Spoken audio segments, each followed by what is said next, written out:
Deus abençoe os irmãos. Deus abençoe os irmãos pela internet também.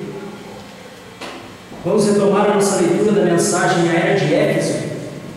Na última oportunidade, lemos das páginas 66 a 68. E ali o irmão Branham leu a escritura de Apocalipse capítulo 2, versículo 2, que diz: Eu sei as tuas obras e o teu trabalho e a tua paciência, e que não podes sofrer os maus, e puseste à prova os que dizem ser apóstolos e não são, e tu os achaste mentirosos. Estes Efésios, esta igreja primitiva, não suportavam o pecado na igreja. Eles criam que o povo de Deus tinha que ser santo, e eles se propuseram a manter seus corpos livres do fermento do pecado. Mas evidentemente a apostasia já houvera começado, o pecado havia entrado já na igreja naquela primeira era. Os falsos apóstolos, os falsos doutores, falsos mestres, falsos profetas já haviam se introduzido no meio da igreja. Mas Jesus aqui os elogia, pois eles não puderam resistir a isso, eles não suportaram isso. E eles seguiram o conselho de Paulo, que disse para tirar o iníquo do meio deles. Eles puseram à prova aqueles que se diziam ser apóstolos e não eram. E o irmão Branham diz: que presunção é essa? Que direito tem um povo de pôr à prova um apóstolo, um dito apóstolo? E como eles põem à prova? Em Gálatas, capítulo 1, versículo 8 diz: Mas ainda que nós mesmos, ou um anjo do céu, nos anuncie outro evangelho, além do que já vos tenho anunciado, seja anátema. Nem mesmo Paulo poderia mudar aquela primeira revelação que ele recebeu de Deus e entregou à igreja. Nem mesmo ele poderia mudar aquilo, porque ele sabia que Deus não dá uma segunda revelação. Deus dá uma primeira revelação, e aquela revelação é a revelação verdadeira. Ele não poderia mudar, nem os discípulos poderiam mudar aquilo. Deus não dá uma segunda revelação. O que ele pode fazer é acrescentar a primeira revelação e dar mais informações a ela. Como quando no jardim do Éden ele prometeu a semente à mulher. Mais tarde ele especificou que aquela semente viria através de Abraão. E mais tarde ele disse que viria da linhagem de Davi. Estava falando da mesma pessoa, era a mesma revelação. Se tratava de Jesus Cristo, que veio por meio de uma mulher, que veio de Abraão, que veio da linhagem de Davi. E estes falsos apóstolos, esses falsos profetas e mestres que apareceram na primeira era da igreja, a igreja primitiva pôs eles à prova. Se nem Paulo podia mudar aquilo que ele já havia pregado, então ninguém podia mudar. E quando aqueles cristãos primitivos olharam nos olhos daqueles falsos apóstolos e disseram: vocês são falsos porque vocês não dizem o que Paulo diz. Ao ver que eles não diziam o que Paulo dizia, eles constataram que eram falsos. E o irmão Branham diz: um dia virá um profeta à era de Laodiceia, e como você saberá que ele é verdadeiro? Porque ele estará dizendo o que Paulo disse, ele estará dizendo o que a palavra disse, ele não se desviará dela. Mas também nesta última era, muitos falsos profetas também viriam. Em vez de levar o povo à palavra, eles estariam levando a si mesmos. Eles estariam dizendo: se você não cresce neles, você estaria perdido. Como vemos hoje muitos falsos profetas dizendo que se você não crê neles, você está perdido. Esta é a característica do falso profeta. O verdadeiro profeta não chama atenção a si mesmo. O verdadeiro profeta faz o povo voltar para a palavra. Ele não edifica sobre uma revelação particular, mas sobre a palavra. E em Atos capítulo 20, versículos 27 a 32, Paulo fala desses falsos apóstolos e profetas. Ele chama de lobos cruéis, lobos devoradores.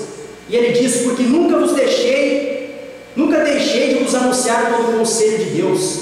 Olhai por vós e por todo o rebanho sobre que o Espírito Santo vos constituiu bispos, para apacentardes a igreja de Deus, que ele resgatou com o seu próprio sangue.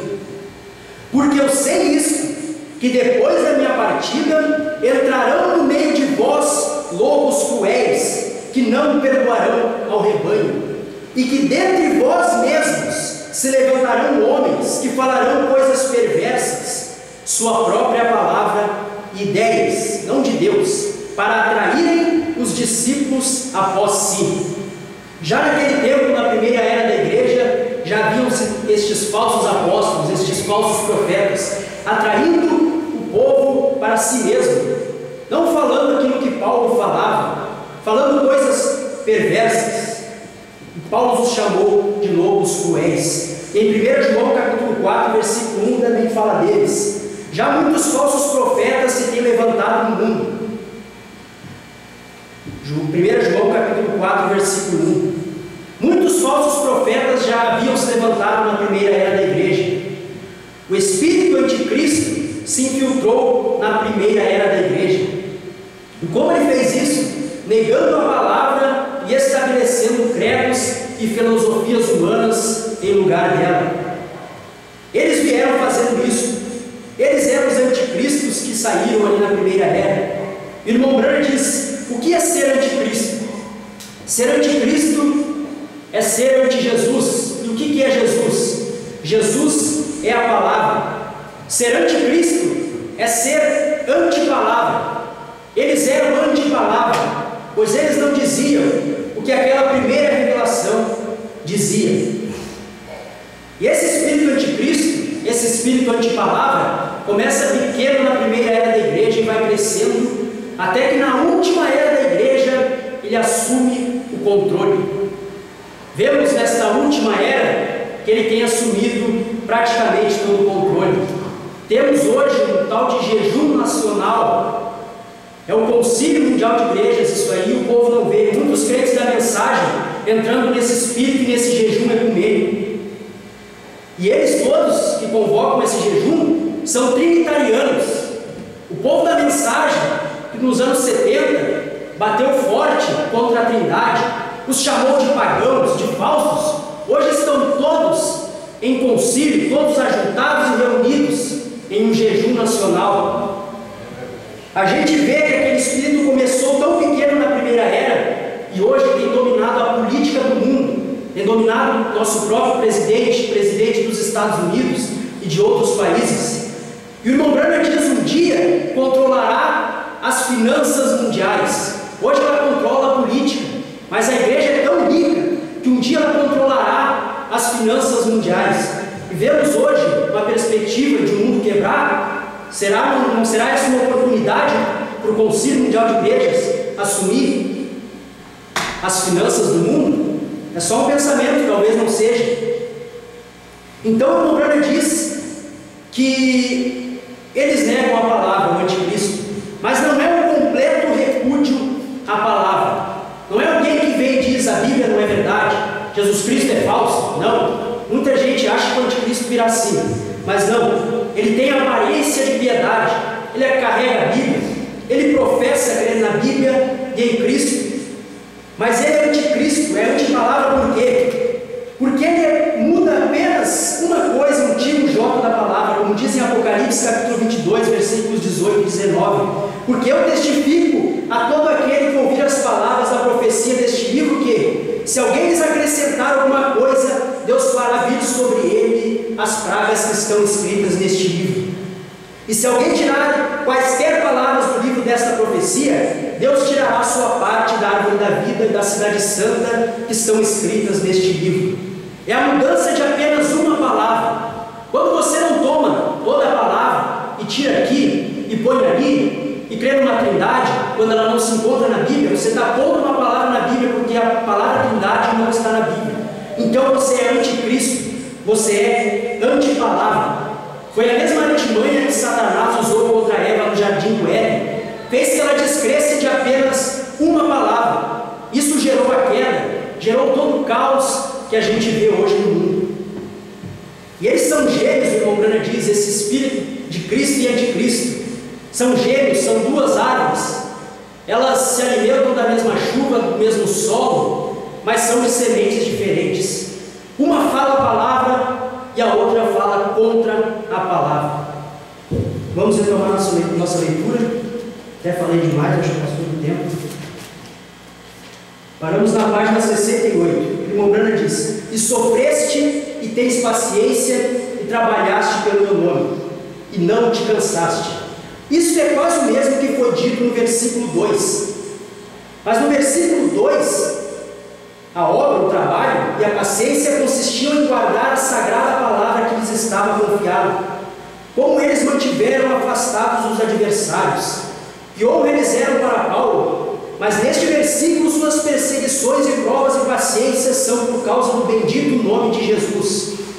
Você sabe que isso de maneira nenhuma é estranho, porque é a palavra e o nome que fazem o inimigo vir ao nosso encalço como corrente de águas.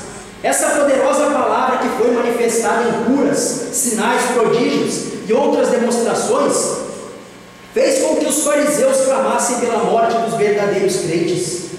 E agora esse nome, odiado e desprezado pelos judeus, é zombado pelos cultos, porque riam em pensar que alguém pudesse ser tão tolo para crer num homem que morrera e ressuscitara e estava agora sentado no céu. Portanto, de um lado estavam os perseguidores religiosos, os judeus, amaldiçoando este Jesus, que para eles era um falso Messias. E do outro lado estavam os outros, rindo com deleite, zombando sarcasticamente do nome de um novo Deus, que para eles de maneira nenhuma era um Deus. Agora, aqui está outra coisa que começou nesta era e continuará avançando através das eras, tornando-se mais profunda e sombria. Isto é, as pessoas estavam repudiando aquele nome. Não era a verdadeira igreja de Éfeso que estava fazendo isso. Não, Senhor. Eram os falsos apóstolos. Eram os intrusos procurando entrar e corromper os crentes. Os efésios conheciam aquele nome e o amavam. Recordem a origem dessa igreja de Éfeso. Um pequeno grupo de pessoas que estava esperando pelo Messias ouviu que um profeta, que se intitulava o precursor do Messias, aparecera no deserto da Palestina e estava batizando o povo para o arrependimento de pecados. Estes, então, receberam o batismo de João. Mas quando Paulo chegou a eles, mostrou-lhes que o profeta estava morto, que Jesus viera e consumara a sua vida como um sacrifício pelo pecado, e que agora o Espírito Santo era vindo e entrava e enchia todos os verdadeiros crentes em Jesus, o Messias. E os que ouviram foram batizados em nome do Senhor Jesus, e impondo-lhes Paulo as mãos, todos foram cheios do Espírito Santo. Eles sabiam o que era obedecer a palavra, ser batizado em seu nome, Senhor Jesus Cristo, e dessa forma sabiam que seriam cheios do Espírito Santo. Você não podia fazer com que essas pessoas mudassem. Eles conheciam a verdade. Atos capítulo 19, versículos 1 ao 7. Eles conheciam o poder daquele nome. Eles viram que aquele nome era tão poderoso que até aventais tirados do corpo de Paulo e enviados em nome de Jesus para os que sofriam, podia libertar os enfermos de todos os tipos de enfermidades e expulsar espíritos malignos. Tão manifesta e maravilhosamente esse nome atuava, que judeus réprobos em Éfeso tentaram usá-lo para exorcizar demônios. Atos capítulo 19, versículos 11 e 17. E Deus, pelas mãos de Paulo, fazia maravilhas extraordinárias, de sorte que até os lenços e aventais se levavam no seu corpo aos enfermos, e as enfermidades fugiam deles, e os espíritos malignos saíam. E alguns exorcistas judeus ambulantes tentavam invocar o nome do Senhor Jesus sobre os que tinham espíritos malignos, dizendo: Esconjuro-vos por Jesus a quem Paulo prega. E os que faziam isto eram os 7 filhos de Seva, judeu principal dos sacerdotes. Respondendo, porém, o espírito maligno disse: Conheço a Jesus e bem sei quem é Paulo. Mas vós, quem sois? E saltando neles o homem que tinha o espírito maligno, e assenhoreando-se de 2, pôde mais do que eles, de tal maneira que, nos e feridos, fugiram daquela causa. E foi isto notório a todos os que habitavam em Éfeso, tanto judeus como gregos, e caiu temor sobre todos eles, e o nome do Senhor Jesus era engrandecido. Eles conheciam a vida justa que acompanhava levar consigo aquele nome, pois qualquer que profere o nome do Senhor, que se aparte do pecado. Santificai-vos os que levais os vasos do Senhor. Não tomarás o nome do Senhor teu Deus em vão. Estes efésios eram cristãos. Eles levavam o nome consigo, e esse nome era Cristo, que era o Espírito de Deus dentro deles, e que era um dos nomes tríplices do seu Senhor.